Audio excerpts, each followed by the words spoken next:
नमस्कार मित्रों, सनातन पथ में आपका स्वागत है। तमिलनाडु की धरती पर अनेक प्राचीन और रहस्यमयी परंपराएं आज भी जीवित हैं, जो हमारी संस्कृति और लोक आस्था का प्रतिबिंब हैं। ऐसी ही एक अनोखी और रहस्यमयी उत्सव है मयान कोल्लई। यह कोई साधारण त्योहार नहीं है, बल्कि देवी दुर्गा या पार्वती का ही रूप माने जाने वाली देवी अंगालम्मन की उग्र और रहस्यमयी शक्ति का महोत्सव है, जो मृत्यु, पुनर्जन्म और शक्ति की अद्भुत गाथा को दर्शाता है। आज के इस वीडियो में हम आपको ले चलेंगे इस अनोखे उत्सव की रहस्यमयी दुनिया में, जहां आस्था और परंपरा की अद्भुत संगम देखने को मिल सकता है।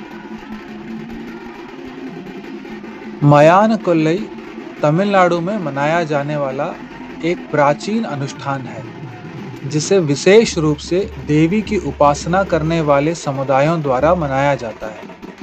यह त्योहार लोक परंपराओं और द्रविड़ आध्यात्मिकता में गहराई से निहित है और देवी अंगालम्मन या अंगाड़ परमेश्वरी से जुड़ा हुआ है, जो माता पार्वती, दुर्गा, काली का ही उग्र रूप मानी जाती है। यह अनुष्ठान मुख्य रूप से स्मशान भूमि या मयानम में संपन्न होती है। मयान कोल्लई मुख्य रूप से तमिलनाडु, वेल्लूर, तिरुवन्नामलई, विलुपुरम, कडलूर और सेलम जिलों में मनाया जाता है। इस उत्सव का अर्थ है स्मशान की लूट, और यह देवी अंगाल परमेश्वरी की पूजा से जुड़ा हुआ है। इसे तमिल कैलेंडर के मासी महीने में मनाया जाता है, जो फरवरी-मार्च में पड़ता है। यह महाशिवरात्रि के अगले दिन पड़ने वाले अमावस्या के दिन मनाया जाता है। इस अनुष्ठान की जड़ें द्रविड़ सभ्यता में है और यह वैदिक काल से पहले के समय से मनाया जाता है। इसे पूर्वजों की आराधना का भी एक रूप माना जाता है। यही कारण है कि यह स्मशान भूमि से जुड़ा हुआ है। एक कथा के अनुसार ब्रह्मा को सृष्टि का रचयिता होने का अहंकार हो गया था, और इस अहंकार को दूर करने के लिए भगवान शिव ने ब्रह्मा के 5 सिरों में से एक सिर को काट दिया था। इसी कारण ब्रह्मा का कटा हुआ सिर भगवान शिव के हाथों से कपाल रूप में चिपक गया था, और इसी कारण शिव को ब्रह्म हत्या का दोष भी लगा था। ब्रह्म हत्या के कारण भगवान शिव को पृथ्वी भर भटकना पड़ा था, और वे स्मशान भूमि में रहने लगे और भिक्षा मांगकर दोष निवारण करने लगे। इसी वजह से भगवान शिव को भिक्षाटन मूर्ति यानी कि भिक्षा मांगने वाला देवता के रूप में भी पूजा जाता है। अंततः माता पार्वती ने देवी अंगाल परमेश्वरी का रूप धारण कर श्रापित सिर को नष्ट कर दिया और शिव को ब्रह्म हत्या से मुक्त कर दिया। इस प्रकार शिव ब्रह्म हत्या दोष से मुक्त हुए और इस घटना को न्याय और अहंकार के विनाश के प्रतीक के रूप में मनाया जाने लगा। एक पौराणिक कथा के अनुसार राक्षस राजा वल्लाल राजन ने कठोर तपस्या करके स्मशान भूमि की अद्भुत शक्तियां प्राप्त की, और उन स्मशान भूमि की काली शक्तियों के सहारे वह लोगों पर अत्याचार करने लगा। लोगों से जब अत्याचार सहन नहीं हो सका तो उन्होंने देवी की शरण ली और रक्षा की प्रार्थना की। पहले तो देवी पार्वती या काली ने राक्षस राजा को चेतावनी देने के लिए एक भिखारिन ज्योतिषी का रूप धारण करके राजा के पास आई और उनसे भविष्यवाणी की कि अगर वह इसी रास्ते पर रहा तो उसका पतन निश्चित है। परंतु राजा पथभ्रष्ट ही रहा और देवी अंगालम्मन ने उसका संहार कर दिया और वल्लाल राजन का नाश हो गया। साथ ही देवी ने स्मशान भूमि पर वास करने वाले राक्षसों और बुरी शक्तियों का भी नाश कर दिया। राजा वल्लाल राजन की मृत्यु और बुरी शक्तियों के नाश के बाद लोगों ने वहां पर उत्सव मनाया। इसलिए यह उत्सव मयान कोल्लई कहलाई और स्मशान से गहरी रूप से जुड़ी हुई है, जो वल्लाल राजन जैसे राक्षसों पर देवी की विजय का प्रतीक है। मयान कोल्लई देवी शक्ति के उग्र रूपों यानी कि अंगालम्मन, भद्रकाली और मारियम्मन से जुड़ा हुआ है।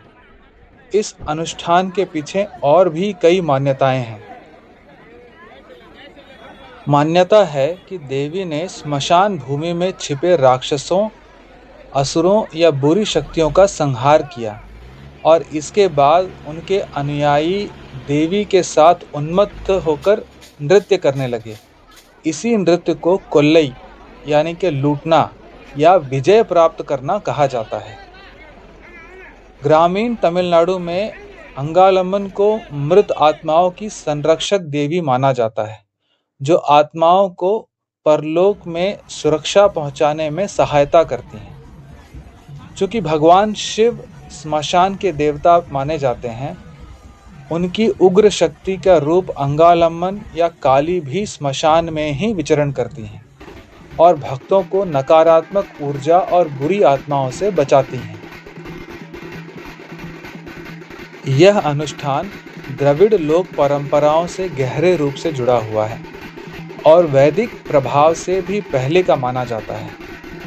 मध्यकालीन तमिलनाडु में इस उत्सव को स्थानीय सरदारों, योद्धा समुदायों और शूद्र वर्ग द्वारा प्रायोजित किया जाता था, क्योंकि वे अंगालम्मन को अपनी रक्षक देवी मानते थे। आज भी यह तमिलनाडु के छोटे छोटे गांवों और मंदिरों में और कई नगरों में भी बहुत धूमधाम से मनाया जाता है। मयान कोल्लई उत्सव के दौरान अंगाड़ परमेश्वरी की भव्य शोभा यात्रा निकाली जाती है, जिसमें देवी को सजे धजे रथ में बिठाकर पूरे नगर में घुमाया जाता है और अंततः श्मशान भूमि में ले जाया जाता है। इस दौरान भक्त कई अनूठी और रहस्यमयी क्रिया करते हैं, जैसे कई लोग देवी के रूप में चेहरे पर रंग लगाकर कृत्रिम जीभ और मुंड माला धारण करते हैं। नकली बकरी और भैंस की आंतों की माला बनाकर उसे पहनते हैं। अर्ध उन्मत्त अवस्था में उग्र नृत्य करते हैं। चावल के गोले देवी को भेंट चढ़ाते हैं।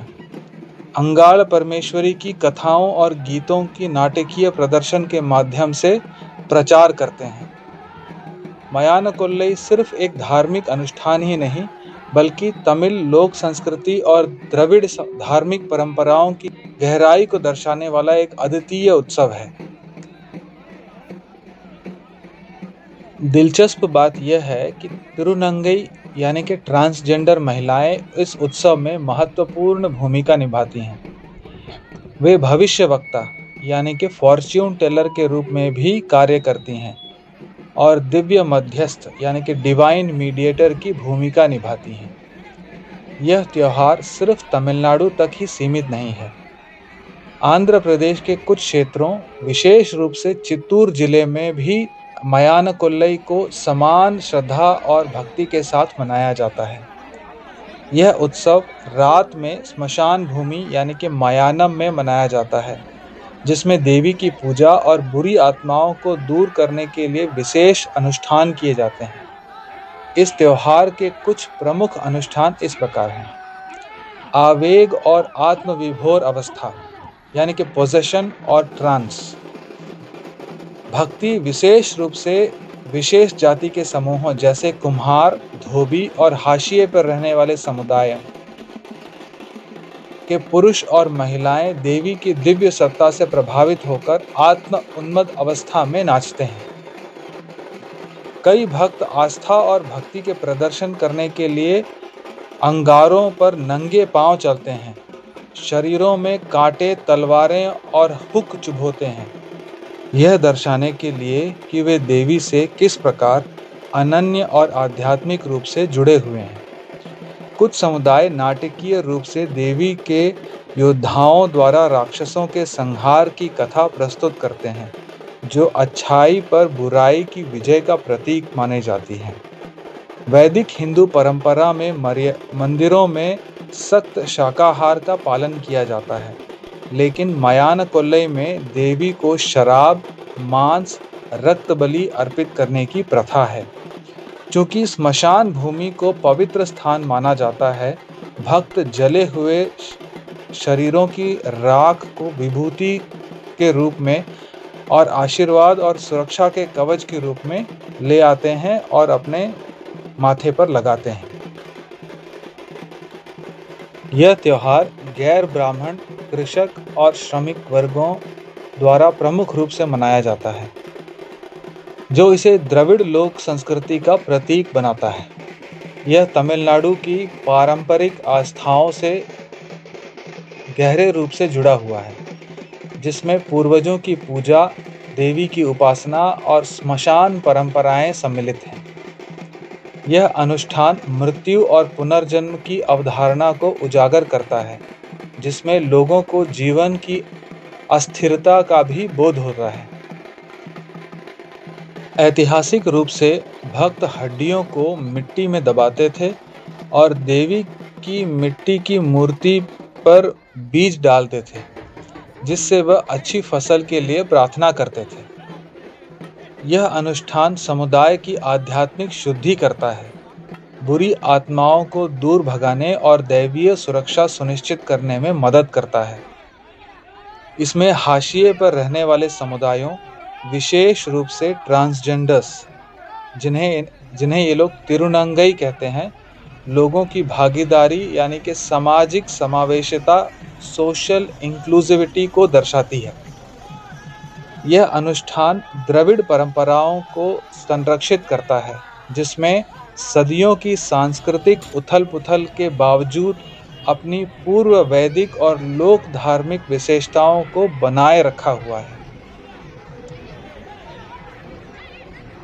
मयान कोल्लई के नाटकीय रूपांतरों ने तमिल लोक कला जैसे तिरुकूतु को बहुत प्रभावित किया है। तिरुकूतु का अर्थ है स्ट्रीट डांस या स्ट्रीट ड्रामा। कई तमिल फिल्मों और भक्ति लोकगीत जैसे कुम्मी पाटू में इस उत्सव को चित्रित किया गया है, जिससे यह तमिल लोक संस्कृति का एक महत्वपूर्ण हिस्सा बना हुआ है। आज भी मयान कोल्लई उत्सव मेल मलयनूर अंगालम्मन मंदिर में, कांजीपुरम में और मदुरई जैसे गांवों और मंदिर नगरों में भव्य रूप से मनाया जाता है। हालांकि शहरीकरण, जातिगत भेदभाव और आधुनिकता के प्रभाव के कारण इसकी भागीदारी में गिरावट आई है, परंतु द्रविड़ आंदोलनों ने इस उत्सव को पुनर्जीवित करने और इसके गैर ब्राह्मणीय मूल को बनाए रखने के लिए प्रयास किया है। मयान कोल्लई तमिलनाडु के एक शक्तिशाली और परंपरा के संगम का एक अद्वितीय त्योहार है, जो देवी की उग्र और असंयमित शक्ति का उत्सव मनाता है। यह आध्यात्मिकता, समाज और तमिल लोक परंपराओं के विभिन्न पहलुओं को जोड़ता है, जिससे देवी अंगालम्मन की रक्षक और ऊर्जा शक्ति तमिल संस्कृति को सदैव जीवित बनाती रहती है। मयान कोल्लई सिर्फ एक त्योहार नहीं है, बल्कि तमिलनाडु की प्राचीन द्रविड़ संस्कृति, आस्था और लोक परंपराओं का जीवंत उदाहरण है। यह हमें यह याद दिलाता है कि मृत्यु और जीवन एक ही सिक्के के दो पहलू हैं और देवी की शक्ति हर विपत्ति से हमारी रक्षा करती है। हालांकि आधुनिकता और सामाजिक बदलावों के कारण इस त्योहार की लोकप्रियता घट रही है, लेकिन यह आज भी लाखों भक्तों की श्रद्धा का केंद्र बना हुआ है। मुझे भी मयान कोल्लई में भाग लेने का अवसर प्राप्त हुआ। मयान कोल्लई उत्सव में मेरी उपस्थिति एक साधारण घटना नहीं थी, बल्कि एक आध्यात्मिक जागरण जैसा अनुभव था। स्मशान भूमि की रहस्यमयी ऊर्जा, ढोल नगाड़ों की गूंज और भक्तों के उन्मत्त नृत्य ने वातावरण को एक अलौकिक ही रूप दे दिया था। जब मैंने देवी अंगाड़ परमेश्वरी की उपासना के इन विशेष क्षणों को नजदीकी से देखा तो मेरा मन एक अभूतपूर्व शक्ति से भर गया था। श्रद्धालुगण जिस तरह देवी के साक्षात अवतार को अपने भीतर महसूस कर रहे थे, वह मेरे लिए एक चमत्कारी अनुभव था। कुछ लोग गहरे ध्यान में और तंत्र साधना में लीन थे। कुछ लोग दिव्य आवेश में देवी की महिमा को गा रहे थे। उस क्षण ऐसा लग रहा था जैसे किसी अन्य लोक में मैं प्रवेश कर चुका हूँ, जहाँ समय, भय और भौतिक सीमाएं एकदम अर्थहीन हो गई हों। इस अद्भुत अनुष्ठान में मैंने देखा कि कैसे श्रद्धालु आग पर चल रहे हैं, लोहे की शलाएं हुक अपने शरीर में छेद रहे हैं और गाड़ियां खींच रहे हैं और देवी को बलिदान अर्पित कर रहे हैं। ऐसा लगा मानो पूरी सृष्टि देवी के उग्र रूप को आत्मसात कर रही हो। इस उत्सव ने मुझे यह सिखाया है कि मयान कोल्लई सिर्फ एक परंपरा नहीं है, बल्कि यह मृत्यु और पुनर्जन्म का बोध कराने वाला एक आध्यात्मिक अनुभव है। यह अनुभव हमें यह याद दिलाता है कि देवी केवल शक्ति और संहार की प्रतीक नहीं है, बल्कि वे अपने भक्तों की रक्षा करने वाली एक मात्र शक्ति भी है। इस अनुभव ने मेरे जीवन में एक नई जागरूकता ला दी है और मैं इसे शब्दों में व्यक्त करने में असमर्थ हूँ। यह वीडियो बनाते हुए मैं कई बार अत्यंत भावुक हो गया था, इसलिए शब्दों में कहीं कोई त्रुटि हो तो क्षमा करें। अगर आपको यह वीडियो पसंद आया हो तो इसे लाइक करें, शेयर करें और हमारे चैनल को सब्सक्राइब करना न भूलें। अगले वीडियो में फिर मिलते हैं। पूरा वीडियो देखने के लिए धन्यवाद। देवी अंगालम्मन अपनी करुणा दृष्टि आप पर हमेशा बनाए रखें। धन्यवाद।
டவுன் டவுன் வர டவுன் வர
மக்களுக்கும் தேடி வந்த மக்களுக்கும் வாழ்வுகளை கொடுத்து வாழ்வை புரிந்து ஆபத்து எந்த ஒரு வேலையில அன்னைய பரு கொடுத்தா அந்தமா வருவா தீங்கு சரியா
அதான் போயிட்டு வந்துருக்கேன்.